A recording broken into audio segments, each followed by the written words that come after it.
Hello everyone, this is Dr. Everson bringing you some basic Old Testament theology this week. This is some information I've wanted to incorporate as we moved along, some essential basic information, and I thought, as we move through the book of Psalms here, since we have a couple of weeks uh, dealing with this material in terms of lecture, why not incorporate it here? And we'll begin this basic theological Old Testament stuff by starting with a comparison with ancient Near Eastern thought. And of course, when I say ancient Near Eastern, hopefully you remember I'm talking about ancient Mesopotamia and ancient Egypt. And so Israel had neighbors who in some ways were similar, but in some ways were different in terms of how they understood civilization, family, government, the supernatural world. And so it can be useful to do a comparison to better which I think often sheds light on where the Old Testament is coming from. And so this is good stuff to help us get a grounding, a footing in the world of the Old Testament, which sometimes seems strange to us as modern folks. So a worthwhile conversation here. In front of you, you see a little statue of Baal hurling a lightning bolt, which has become lost, I believe. I'm pretty sure he's supposed to be throwing a lightning bolt there as a sky god. Of course, Baal was the sort of a competitor god for the Israelites. The folks in the north liked Baal. I think of Jezebel and Ahab. But anyway, why study ancient literature outside of the Bible? A good basic question. Well, similarities between the Old Testament and the ancient Near East help us better understand the world of the Old Testament, right? So, for example, when Abraham goes into that deep sleep and a covenant is performed where animals are ripped in half and God passes through the pieces of the severed animals. This is a strange passage for lots of folks, but we better understand it because we can read of this covenant formula elsewhere in the ancient world. So it's useful because if there's similarities between the Old Testament and the ancient Near East, we get a better understanding for the world of the Old Testament, which is great. And then on the flip side, if there's differences between the Old Testament and the ancient Near East, well, then we understand how the Old Testament is unique in its ancient environment. And to me, this is, this is even better because we see, I'm of the opinion that God was at work through the Israelites, sort of communicating with the world, communicating with humanity, who he was and what his plans were. And we see this maybe most clearly in what's unique with Israel. For example, monotheism is one that comes to mind right away, right? This is something the world was getting wrong, right? Ancient culture was polytheistic, not monotheistic. And so this is a unique thing that shows us what was unique about the old ancient world. Well, let's look at some of the similarities between Old Testament theology and the ancient Near East. The idea of cosmos as temple. So in the Enuma Elish stories we talked about a number of weeks back, Marduk was able to conquer Tiamat and end the chaos and bring order to the universe. And once he had done that, then he was enthroned as as king over creation, and he presided over creation. The creation is described as a temple, and Marduk is enthroned as the high king or the high priest over that temple, and the universe itself is understood as his temple. And we see this in the Psalms as well. We see this in the Old Testament as a whole, I would say, but in the Psalms in particular, we see how God is enthroned over creation. So that would be a similarity. Marduk bringing order out of creation, order out of the chaos. We see this in the Old Testament too. So, and then the next point here, The covenant formula that I talked about a second ago with Abraham going into a deep sleep and the animals being ripped in half, the idea that God makes a covenant with Abraham in this way. We see this covenant formula elsewhere in the ancient Near East. Interestingly, though, this would be maybe a slide for the differences that I've not included, but here we have God making a covenant with a particular human. This covenant formula, I'm not aware of it occurring between a God and a human like we have in the Old Testament. But the covenant formula does appear in ancient Near Eastern texts. The Sephira inscription comes to mind with this one in particular. But anyway, so we do have some similarities. We'll talk about some differences. These, to me, are what's sort of most important. Monotheism, which we've mentioned already, would be the key difference. Yahweh is the only God and is ultimately powerful. This is different than ancient Near Eastern thought, right? One God existing to the exclusion of all others was not something we see in Babylonia or Mesopotamia. You don't see it among the Hittites or the Greeks or the Romans or the Phoenicians or anywhere else. Monotheism is something unique to Israel. There is only one God. Deuteronomy 6, right? The Shema Yisrael, Adonai Eloheinu, Adonai Echad. Hear, O Israel, the Lord our God, the Lord is one. God is not just a sun or a moon god. For folks in the ancient world, the idea of a god could explain the unexplainable. This would be sort of the atheist critique of the God of the gaps. This is leveled against Christianity by atheists today, but we'll use it against ancient polytheists right now. So in the ancient world, how did the sun work? Well, the sun is God, and the sun, God, makes the sun work. How does the moon work? Well, there's a moon god. He makes the moon work. How do crops work? Well, there's a crop god. How do rivers work? Well, there's a river god that makes river works. How does the sky work? Well, there's a sky god that makes the sky work. Well, what about rain? Well, there's a rain god that makes rain work. And so each of these sort of phenomena of creation was linked to a particular god. Now, the flip side of that is the God then is limited to that jurisdiction, is limited to that piece of creation. And so you have the creation, you have gods being linked to creation. And this is different than what we see in the Bible. And in the Bible, the creation and the creator are different. And that seems simple, and I suppose it is sort of a simple distinction, but the implications of it are profound, right? This is like Plato was figuring this out. Like there's something beyond this physical world, and that's the ultimate world of perfection, right? And so that's very similar to the worldview we get from the Old Testament and the New Testament, that there's the ultimate perfection is really beyond this physical world, that there's a creator that's separate from creation, that transcends creation.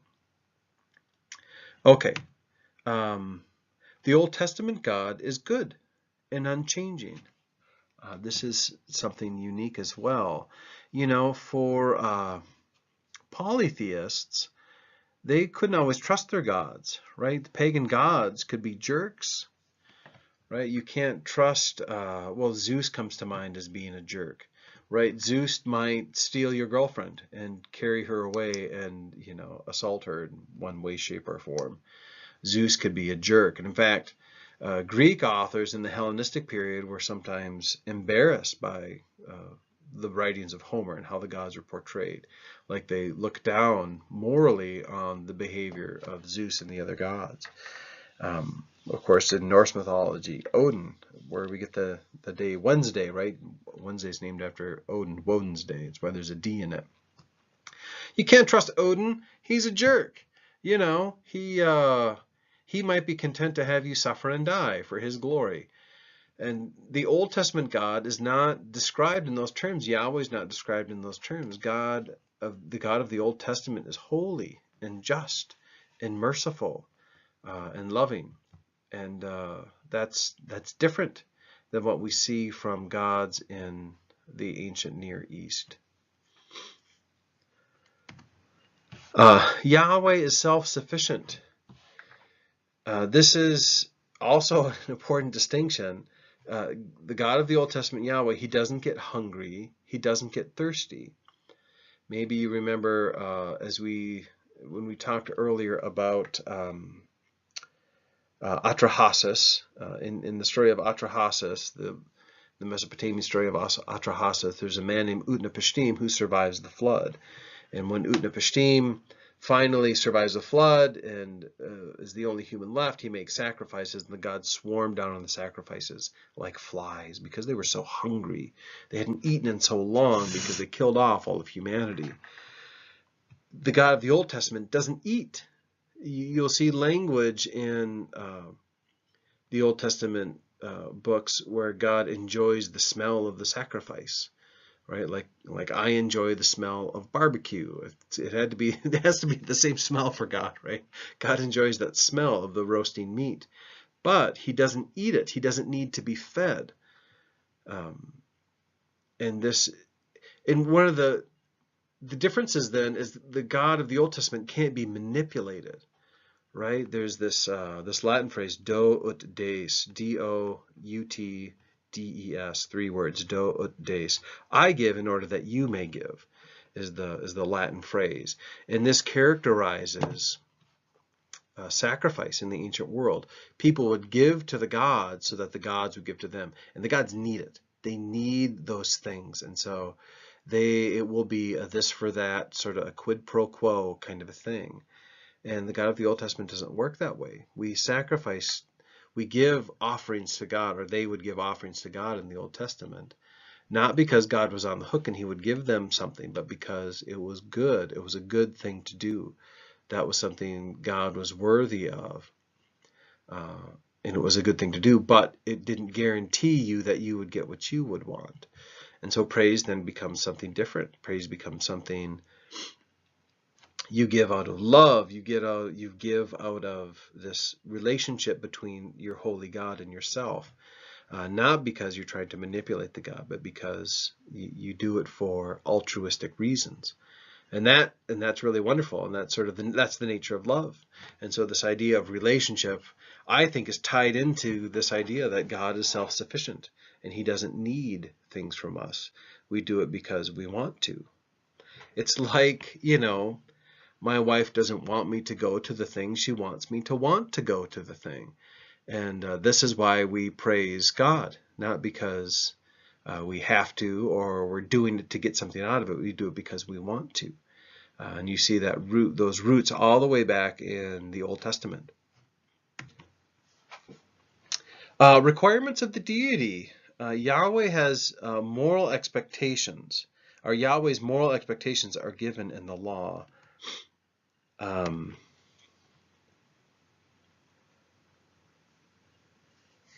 Yeah, I'm trying to think how I would separate this from the second point here, response of the deity.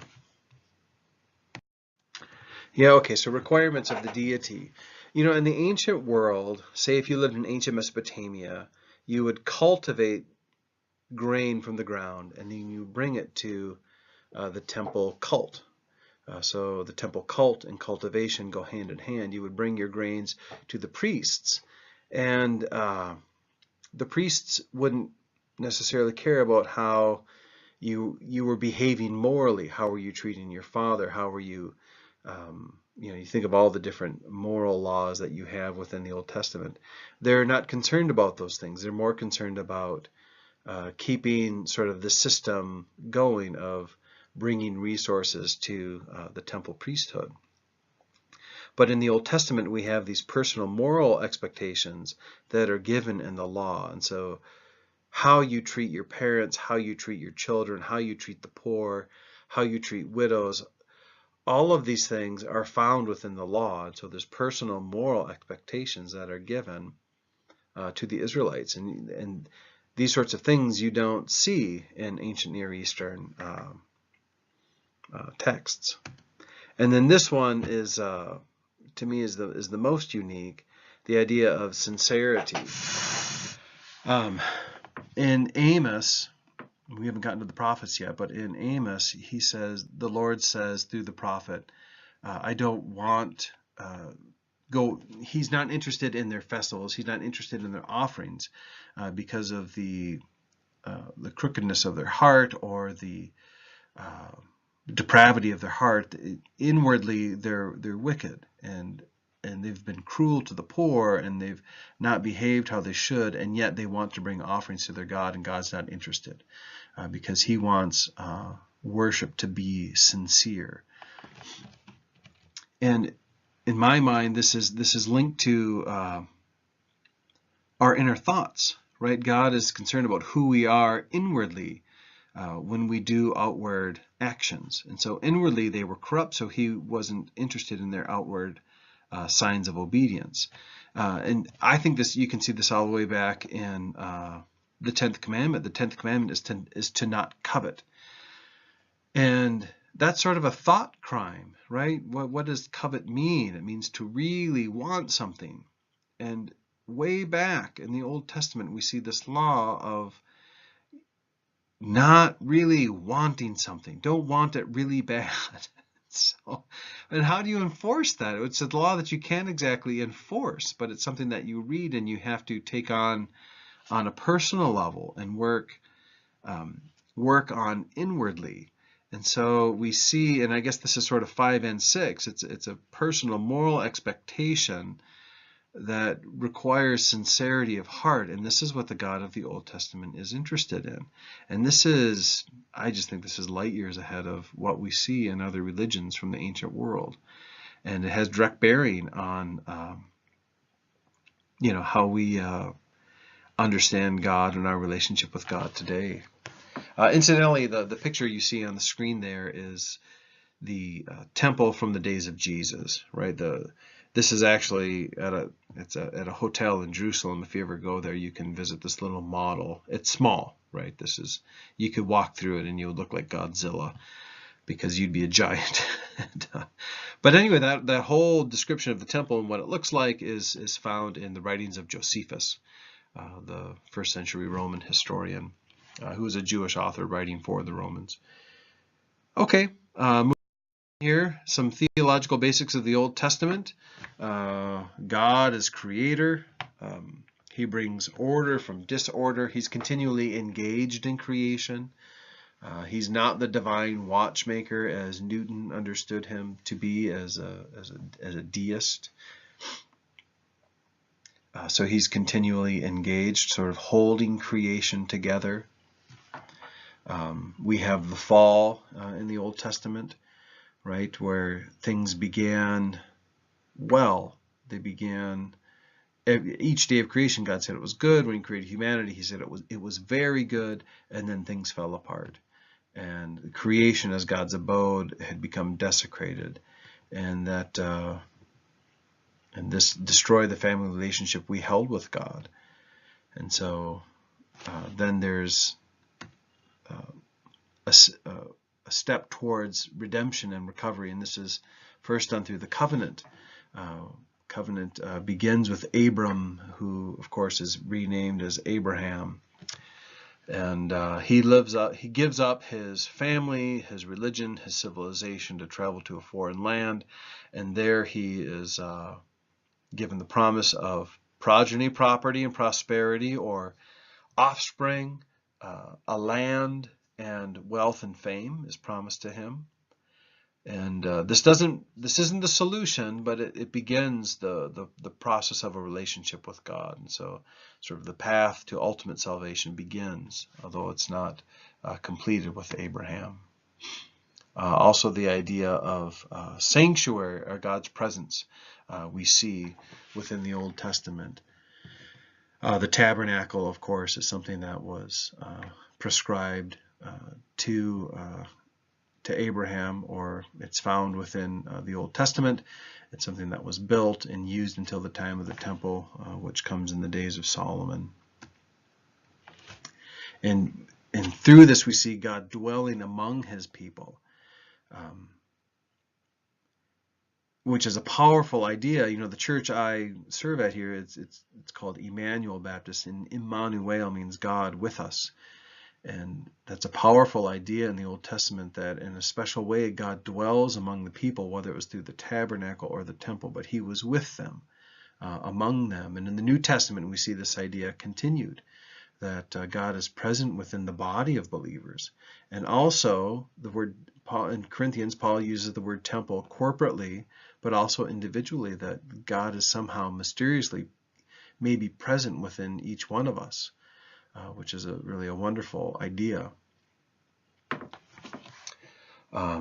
Okay, so there you go. That's just a short slide on short set of slides on some theological basics of the Old Testament. I think these are very powerful and important ideas, and so this is sort of good nuts and bolts information to be included in a course such as ours.